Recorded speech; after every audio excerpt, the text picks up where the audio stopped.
YS Jagan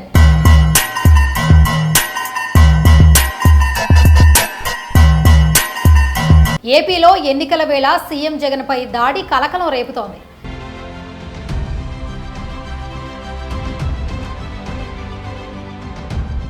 Vijayawada నగరంలో CM Jagan bus యాత్రపైన దాడి జరిగింది.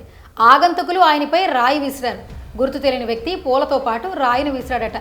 దీంతో ఎడమ కంటి పైభాగంలో స్వల్ప గాయమైంది. దీంతో వైద్యులు బస్సులోనే చికిత్స అందించారు.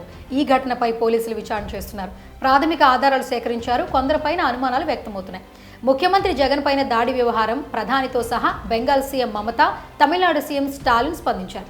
విజయవాడలో బస్సు యాత్ర సమయంలో గుర్తు తెలియని వ్యక్తి క్యాట్ బాల్ ద్వారా రాయితో దాడి చేసినట్లు ప్రాథమికంగా నిర్ధారణకు వచ్చారు. జగన్ పైన దాడి జరిగిన ప్రాంతాన్ని పోలీసు ఉన్నతాధికారులు సిటీ పోలీస్ కమిషనర్ పరిశీలించారు.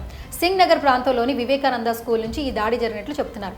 పాఠశాల భవనంలోని ఒక కిటికీ నుంచి ఈ దాడి జరిగినట్లు ప్రాథమికంగా గుర్తించారు. స్కూల్ భవనంలోని సీసీ కెమెరాలను పోలీసు అధికారులు పరిశీలిస్తున్నారు. ఎవరెవరు ఈ భవనంలోకి వచ్చారనేది ఆరా తీస్తున్నారు. విజయవాడ నగరంలోని 59వ డివిజన్గా పేర్కొనే ఈ ప్రాంతంలో ఘటన చోటు చేసుకుంది. స్కూల్ భవనంపై నుంచే దాడి జరిగిందని పోలీసులు భావిస్తున్నారు. అక్కడి అనుమానితులు ప్రశ్నిస్తున్నారు. పాఠశాల మెట్లు, కారిడార్, ప్రవేశంలోని సీసీ కెమెరాల ఫుటేజ్ను పరిశీలిస్తున్నారు పోలీసులు. జగన్ పైన గురి చూసి కొట్టడం ఉద్దేశపూర్వకంగా జరిగిందేనని నిర్ధారణకు వచ్చారు.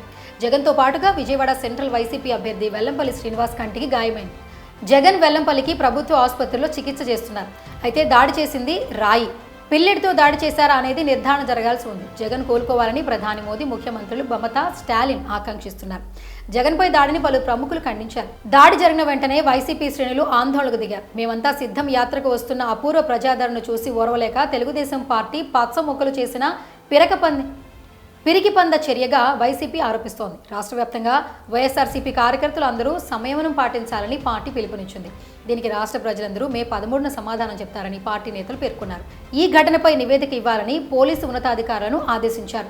ఈ ఘటనకు ఎవరు పాల్పడ్డారనే విషయంపైన త్వరలోని విచారణలో అన్ని విషయాలు నిర్ధారణకు వస్తాయని ప్రభుత్వంలోని ముఖ్యులు చెబుతున్నారు.